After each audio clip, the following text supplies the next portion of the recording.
Okay, good morning, everybody, and I'm proud to be joined by Senator Klobuchar, our ranking member on agriculture, and Senator Luján, our ranking member on the subcommittee dealing with SNAP. So look, right now we're staring down the barrel at two crises at once, a healthcare crisis and a hunger crisis, and both are caused by one man, Donald Trump. We're now 3 days from open enrollment. Today, the window shopping begins. People are going to see drastic increases in their health care costs. People are going to sit at the dinner table Friday night with a hole in the pit of their stomach and saying, how are we going to do this? We can't afford another $4,000 or $5,000 a year, $10,000, even $20,000 in some cases for health care. How are we going to do without health care, but how are we going to pay for health care? And now, for the first time in history, a president, Donald Trump, is refusing to fund SNAP during a shutdown. 42 million Americans, hungry children, middle-class families someone's lost the job, veterans, senior citizens who struggle to pay for their food. All of these people will lose their SNAP benefits, not because the money's gone, not because it's not permitted, because Donald Trump ordered it stopped. Donald Trump is a vindictive politician and a heartless man. Let's be clear, this does not need to happen. Never before, under any president, Democrat or Republican, has SNAP been cut off in a shutdown, and Trump knows he can do it. Here's what he said. Yeah, everybody is going to be in good shape. Yup. Donald Trump, when asked if he would fund SNAP next month, that's what he said this October. But then all of a sudden, seeing how badly they're losing on health care, he decided to use these 42 million innocent Americans as pawns. Back in 2016, here's Sonny Perdue, the agriculture secretary. They funded it under Trump in the last shutdown, rather 2019, January 8th, 2019. They funded it. So don't believe the bull, and I hope in every story you will write that they can fund it on their own. And I'll tell you something else. John Thune is responsible. The Hawley bill now has 11 Republican co-sponsors and many, many Democrats, including myself, Senator Klobuchar, and Senator Luján. We have all co-sponsored the Hawley bill. Today, tomorrow, if John Thune would put it on the floor, it would pass overwhelmingly. But he's afraid of Trump. He's going along in this heartless, cruel thing in Trump. Just a few weeks ago, Trump's own U.S. Department of Agriculture confirmed it had $6 billion in emergency funding to keep food aid flowing.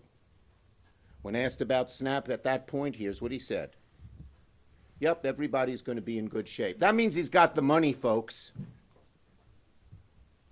And these Republican lies, plain and simple, that they don't have the money, are lies. But they're vicious lies. They're hurtful lies. They're harmful lies. Okay? Last Friday, all of a sudden, Trump ordered that the USDA delete the plan and refuse to use the money. No reason, no explanation, plain cruelty. Cruelty that even Trump back in 2019 didn't do, but he's gotten so much worse and so much meaner and so much more desperate because he knows the American people are turning against him on health care and, as Amy will mention a little later, on SNAP as well. So Trump is weaponizing hunger. He's turning millions of children and seniors and veterans into political pawns. He's choosing politics over people, cruelty over compassion. And let's be clear about this. They've been on a crusade. The Republicans have been on a crusade against SNAP all year. They slashed it by $200 billion this summer to pay for their tax cuts for billionaires. So they've never wanted SNAP, and they don't want it now. But as again, they're using these 40 million innocent people as pawns. It's a disgrace. they can end it right now. Amy. Thank you. Thank you. Thank you, Leader, and thank you to Senator Luján for leading a very important bill which would restore. Okay, I'm going to have to vote. I'll be right back. Okay, So- thanks. Okay, now we're say whatever we want here. That could whether I'm here yeah, or there we not. are. A very important bill that would restore the SNAP funding, and that bill, like the Hawley bill, is we could pass right now. Senator Luján's bill that I'm co-sponsoring with him, he's the lead of the subcommittee on agriculture, actually includes WIC as well, so I'm partial to it. But the point is that both bills we're supportive of. And so Senator Thune should call these bills up. He should call both of them up immediately, and as Senator Schumer said, they would pass. So that's why this is such a false crisis. Why is it actually a crisis? Because the House isn't here. So if we pass the bill because they're afraid to vote on the Epstein files, it will sit over in the Halloween candy jar of Speaker Johnson, where, by the way, the candy is 10% more expensive because of the Trump tariffs. Secondly, that money, as Senator Schumer has explained, is there. There is $6 billion with a B, dollars that are set aside in a contingency fund for things like this. And one of the things that really bothers me about this is that they clearly knew that this could happen, and they actually had on their website, and I know many of you have seen this, a plan that was not issued under the Biden administration. It was issued under the Trump administration, and we screenshot it, so we have it. No one denied that it was out there. It's now magically disappeared like the East Wing. And it says this. It says, the receipts were these. This plan said, congressional intent is evident, congressional intent, that SNAP's operations should continue during a shutdown, and multi-year contingency funds are also available to fund participant benefits in the event that a lapse occurs. So there it is. We would call that a smoking gun in my old job as a prosecutor. They had it on their own website. They took it down at the administration's direction. So they have the money there, or they can fund it through legislation. So let's just make that clear. Then let's go to the second question. Why are they doing this now? Guess we could ask the same question. Why did Trump pardon George Santos when a lot of people in the Republican side in the House never would have wanted that to happen? Why did he suddenly ask for $230 million from the Justice Department? Why did he say he was going to run a third term and then back down? Steve Bannon put it out there. Why are all these things happening? Dominate the news every single day. Well, they think they can fool the American people. They're seeing their premium increases now. No matter how many things they throw out there, no matter how many families they threaten to starve, the fact is the premium notices November 1st is the date. It's not a December thing. It's not a January thing. It's a now thing. And when you, as we have done in going into a number of red states, Senator Kaine and I did a press call yesterday in Texas. 75% of the people, 75% of the people who are on the Affordable Care Act live in states that Donald Trump won. And they may not be in this building today. They may not be the people that you all talk to when you're walking around the hallways and see what people think about what's happening right now in America. But the people out there, they know their costs are up, they know that chaos is up, they know that corruption is up. And healthcare is the major driver of their costs, but you add in their garden equipment, tools, audio equipment, these numbers are skyrocketing right now because of the Trump tariffs and because of the inability to even come to the table to talk about health care with us. He's off flying around, meeting with all these foreign leaders, negotiating with them, doing photo ops, while we're here in this building waiting for him to call up our leaders to go and negotiate on this, the thing that is the number one thing on Americans' minds, and that is their costs and the cost of their health care. So I turn it over to Ben Ray. Thank you, Amy. Thank you so much. Did she say anything I wouldn't like? Anybody? There we go. There we are. Look, you all, I appreciate this room being full. I'm getting a chance to visit with you in the hallways, but also here. I mean, this shows the interest here. I'm going to repeat something Senator Schumer shared, and it goes to Secretary Perdue, this funding for SNAP has never lapsed in the history of the United States. Last shutdown under President Trump. They found a way to use this money. As a matter of fact, the contingency fund this year was already utilized to pay for staff for SNAP. They already tapped it once. And that plan that Senator Klobuchar talked about, here it is. Why would this magically disappear from the website? And why Speaker Johnson lying to the American people saying, oh, the law does not allow for this to happen? It's bullshit. I'll say it. I come from a small farm. I know the difference of good soil and the bullshit that goes in it, and this is the bullshit. Taking these plans down to try to lie to the American people and justify why it's okay for people to go hungry. 40 million people, plain and simple. 40 million people that are going to miss a meal in the United States of America. And I want to commend every one of my Democratic colleagues that is a co-sponsor of this legislation, and many of us that are co-sponsors of Senator Hawley's legislation, including all of my Republican colleagues. I was asked a question earlier today by one of the journalists about, what's getting in the way of this? Well, President Donald Trump, Secretary Rowlands, and now Leader Thune. He's not allowing a vote on a floor that has bipartisan support, and heck, it could just be a UC.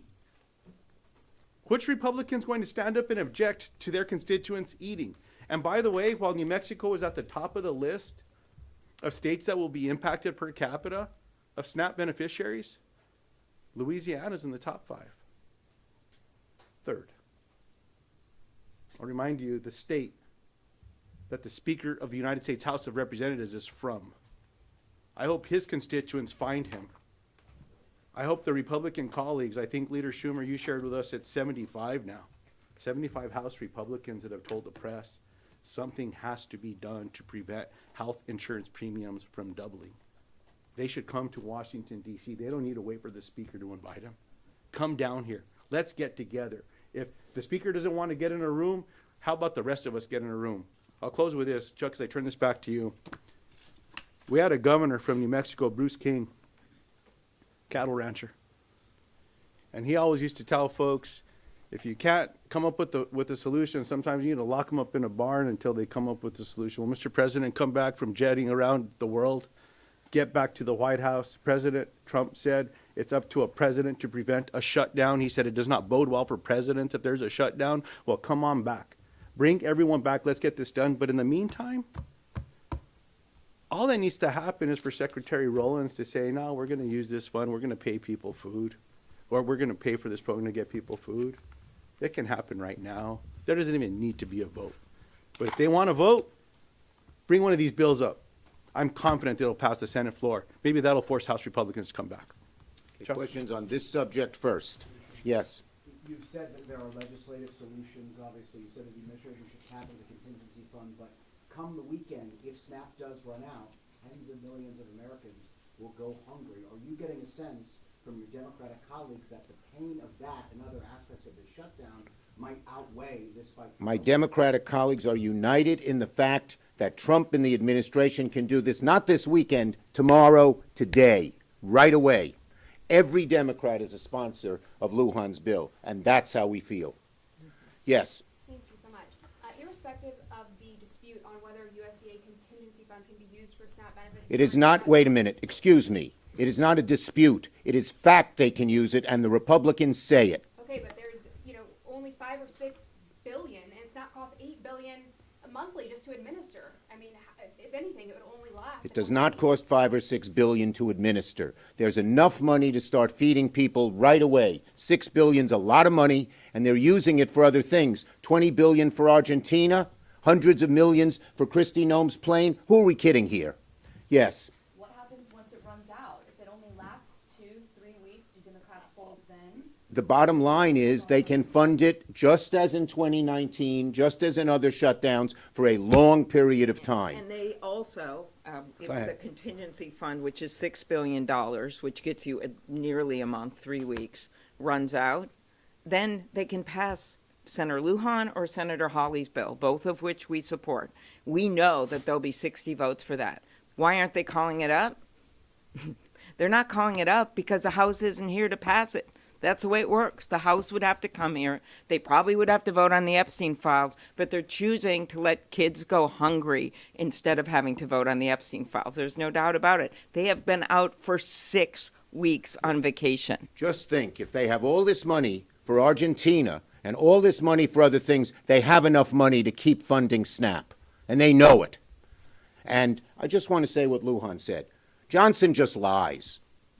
He lied about on immigration, on the undocumented. He's lying about this. He just outright lies, plain and simple. It is not illegal, and his own president has done it. Yes. Are talks ticking up as Boone indicated? Is there any conversation, any negotiation whatsoever happening behind the scenes? And if so, can you enlighten us on Yeah, what there are occasional talks between Democrats and Republicans on this issue, but our Republican colleagues don't seem to be offering anything different than what their leadership has had so far. We hope that will change. Yes. Thank you, Mr. Leader. Understanding what you're saying about Republicans' options here for SNAP and the contingency funds, are you saying Democrats have no responsibility for the fact that We are saying the SNAP is not funded? We are saying the Republicans can fund it now, and they're using these people as hostages. Plain and simple. Next. That's the answer. The answer is they can fund it right now. Okay? Right now. Leader Schumer, on SNAP and on healthcare broadly. And by the way, we don't want to pit health care and food. They do. We think you can have both. Yes. On SNAP and on the ACA, Leader Spoon said yesterday he had just spoken to President Trump and that the president would be willing to sit down with you next week to talk about ACA subsidies. Is that an acceptable offer for you? If the government opens, by the way, is that an acceptable offer for you? We've always said, they always say, do it later. Do it later. Later, to quote Martin Luther King Jr. in his letter from the Birmingham jail, means never. They have had since March to do this. They've voted 3 times against it. So this idea, do it later, been there, done that. We have to do it now. The window opens. Thank you, everybody. On this subject? Senator Jefferson, Mondani, you gonna vote for him? Look, the bottom line is very simple. I have a good relationship with him, and we're continuing to talk. The vote is on Tuesday, what are you gonna do?